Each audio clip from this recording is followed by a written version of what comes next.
Good morning. Okay, so to continue on from practicing with your sound waves, I want you to complete this activity here. What you need to do is just match the meanings and then choose a word to write a sentence or write a short story about a nerdy bird who wants to wear a shirt and is in search of a herd of early worms. So we've got a lot of the sounds there. So for example, just color coding or putting a symbol. You might even put an emoji, for example. So, for example, I've got 13 there, and then I'm going to be looking for the definition of 13 and the word that's no, the word that means opposite no. Turn, no, doesn't have turn. It's not it's a number that's smaller than 20, so I'll just match it there. The next thing that you will do is choose a word to write a sentence. You don't need to write obviously all the words, or you can mix as many words as possible to write a sentence. And this here is completely optional. It is not a requirement, but just if you want to do something extra. Right?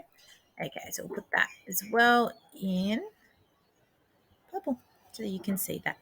Okay. The next thing that we are going to be doing is our shared reading. So I'm going to read this text.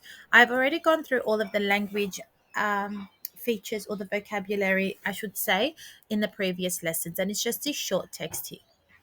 Australia has around 10%, sorry, I should read the title Environment. Australia has around 10% of the world's biodiversity and is one of the 17 megadiverse countries that together account for almost 70% of the world's species. It is a land like no other. So it's actually amazing that 10%, which you have to think of the amount of countries that there are around the world, 10% of the biodiversity is within Australia. And that's why it is classified as a mega diverse country. So over here, it's the did you know part. Australia stretches about 4,000 kilometers across about the same distance as New York to Los Angeles, London to Tehran, Bangkok to Tokyo, Singapore to New Delhi, or Hong Kong to Mumbai. Okay. More than 80% of Australia's mammals, reptiles, frogs, and flowering plants are unique to Australia. So, most of the animals and plants that we have here are unique to Australia and would only be in another country if they were actually exported to that particular country. Um, so, I'll just get back to where I was reading up to here. There are more than 140 species of marsupials. Remember, they are animals that carry their young in a pouch. Whenever you see brackets after a key word, it's a definition for that word, such as kangaroos, koalas, wombats, and the Tasmanian devil. Australia is also home to two monotremes, the platypus and the echidna. These egg-laying mammals are so unusual that they are sometimes referred to as living fossils.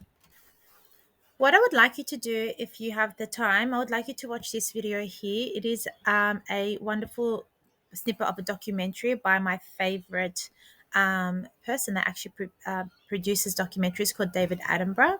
So it will tell you a little bit about mammals. So if you just have about thousands of different wild habits. It tells you a little bit about biodiversity. Once you've done that, I want you to complete these questions from the text. How much of the world's biodiversity is in Australia? How many megadiverse countries are there around the world? What percentage of Australian plants and animals are native to this country? And why are marsupials so unusual? All of the answers are in the text, so you just need to refer back to that.